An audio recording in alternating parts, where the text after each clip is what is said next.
Hello everyone. तो कैसे हैं आप लोग।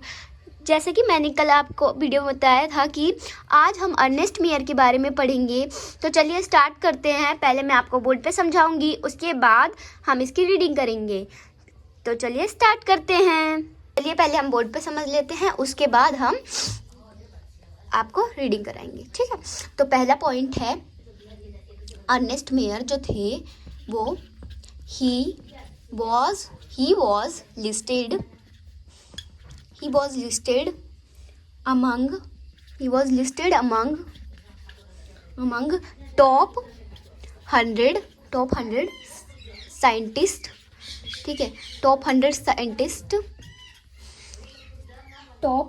साइंटिस्ट ऑफ ऑल टाइम, ठीक है।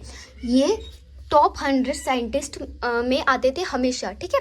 उसके बाद हर टाइम, मतलब उसके बाद नेक्स्ट पॉइंट है आपका कि ये तो चीज़ मैं आपको समझा ही चुकी हूँ कि 1904 में इन्होंने जन्म लिया, उसके बाद 2004 में ये डेथ कर गए, मर गए। तो ये 100 साल जिए बस, ठीक है।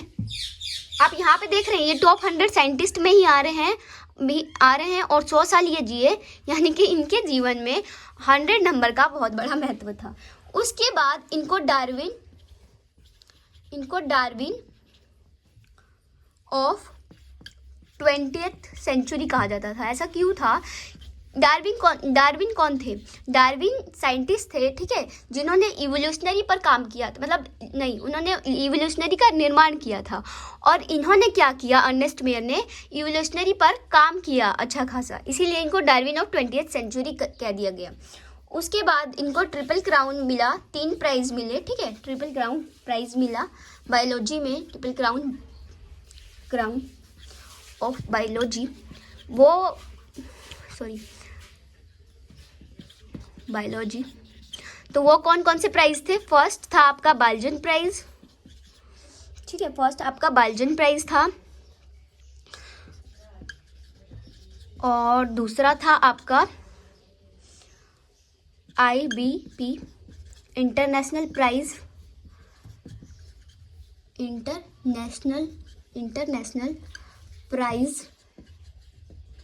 दिख रहा है सबको, इंटरनेशनल प्राइज फॉर बायोलॉजी, ठीक है, समझ आ रहा है। उसके बाद थर्ड मिला था कैफूड प्राइज, ठीक है, कैफूड प्राइज। मैं जब उसमें पढ़ाऊंगी ना बुक में, तो अच्छे से इनके डेट भी बताऊंगी। मैंने यहाँ पे मेंशन नहीं किया, उसमें मेंशन है। उसके बाद क्या हुआ, इन्होंने क्या किया, he gave the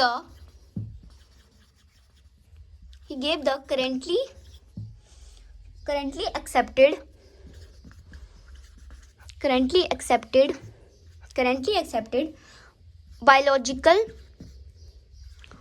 biological concept of species।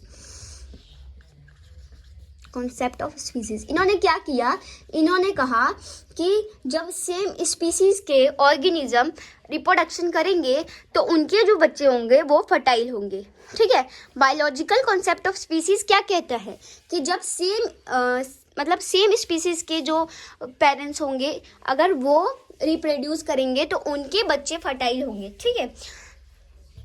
अगर सिमिलर शेप के, मतलब सिमिलर साइज के अगर ऑर्गेनिज्म मतलब रिप्रोड्यूस करते हैं, रिप्रोडक्शन करते हैं, तो उनके जो बच्चे होंगे वो फर्टाइल नहीं होंगे, ठीक है। सिमिलर साइज के नहीं, सिमिलर स्पीसीज के अगर करेंगे रिप्रोडक्शन तो वो बच्चे फर्टाइल होंगे। अभी मैं ये चीज़ आपको अच्छे से समझाऊंगी, पहले आपको इतनी चीज़ समझ आ रही है। एक और पॉइंट है, उसके बाद मैं आपको समझाऊंगी, ठीक है।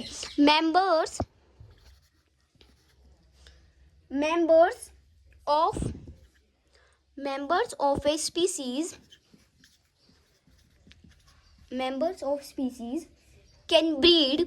यही चीज़ मैंने आपको समझाई अभी, ठीक है। ये चीज़ एक बार और समझा देती हूँ मैंने लिख दिया है ताकि आपको इजी रहे। ये आप नोटबुक में लिख लो, ठीक है, जिससे आप पढ़ते हो, मतलब, ठीक है, उस नोटबुक में लिख लो, या फिर मेंशन भी कर सकते हो आप NCERT में, कोई प्रॉब्लम नहीं है, उतना मैंने कुछ लिखवाया नहीं है, ठीक है। तो आप मेंशन भी कर सकते हो NCERT में, नहीं तो आप लिख लो, अगर आपको सही लग रहा है तो आप लिख भी सकते हो। लिखोगे तो ज़्यादा इजी रहेगा। मेन बात है ना कि हम जो NCERT है उसको रीड नहीं करते हैं, तो इसकी वजह से प्रॉब्लम आती है। अब जब आप मेरी वीडियो देखोगे ना तो मैं NCERT ही रीड करवा रही हूँ, ठीक है। ऑफस्प्रिंग्स एक एक पेज रीडिंग होगी और मैं कराऊंगी सारे पेजों का रीडिंग।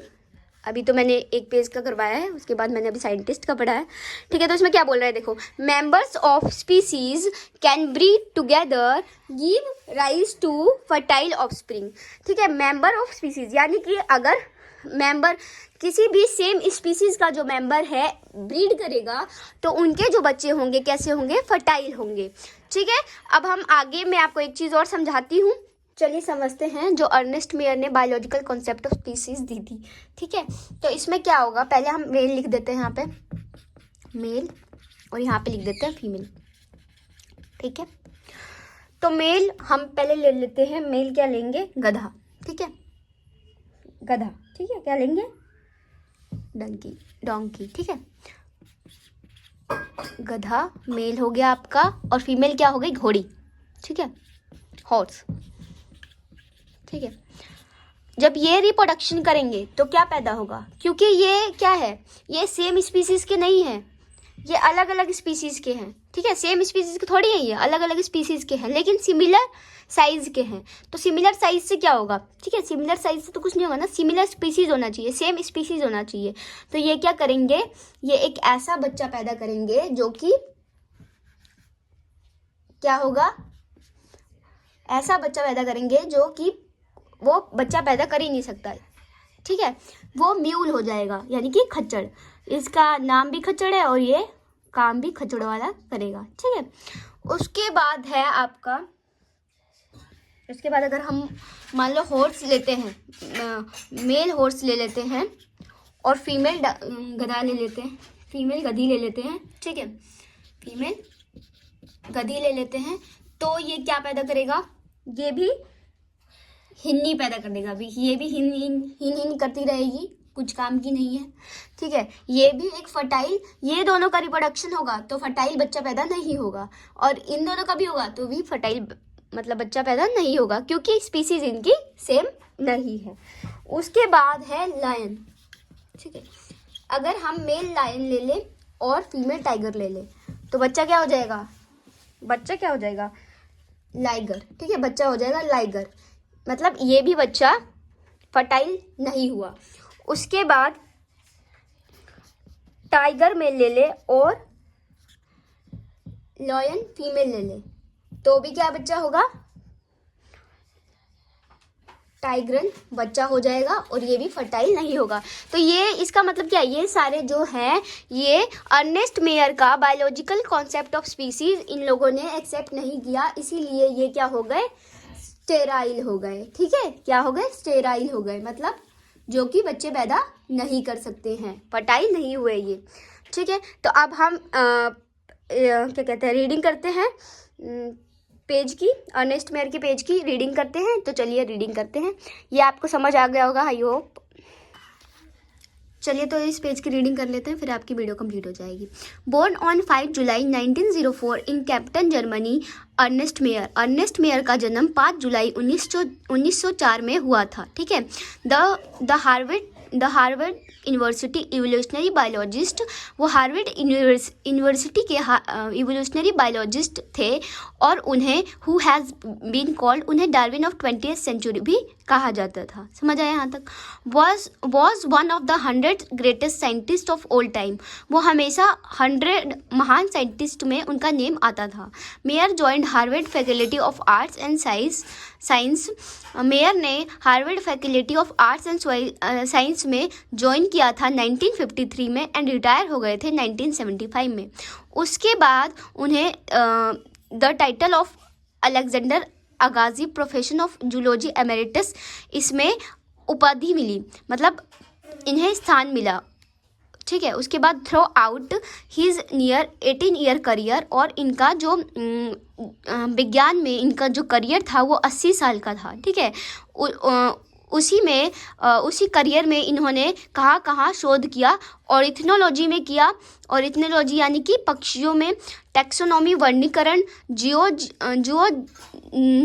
जियोग्राफी में यानी कि प्राणी भूगोल में इन्होंने शोध किया, इवोल्यूशन में किया, उत्क्रांति इवोल्यूशन का बोलते हैं हिंदी में, सिस्टमैटिक में किया, and history and philosophy of biology, मतलब बायोलॉजी में भी इन्होंने शोध किया। और उसके बाद इन्होंने जो आपका ये बायोलॉजिकल कॉन्सेप्ट दिया था उसको भी एक्सेप्ट किया गया। बायोलॉजिकल स्पीसीज वाला जो कॉन्सेप्ट दिया था इन्होंने, currently accepted definition of biological species जो दिया था वो भी एक्सेप्ट किया गया और उसको लोग अभी भी मानते हैं, ठीक है।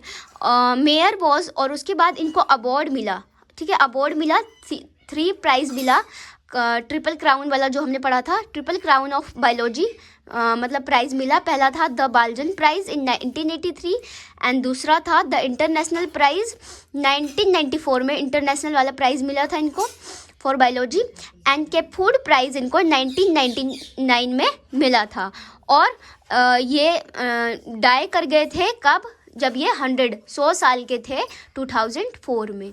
तो आई होप ये पूरा कंप्लीट आपको समझ आया होगा, ठीक है। और मैं आपको इसमें मेन जो पॉइंट है वो आपको टिक लगवा देती हूँ। देखिए, जो आपको एकदम याद रखना होगा, तो पहला है कि ये बोर्न हुए थे 5 जुलाई 1904 में।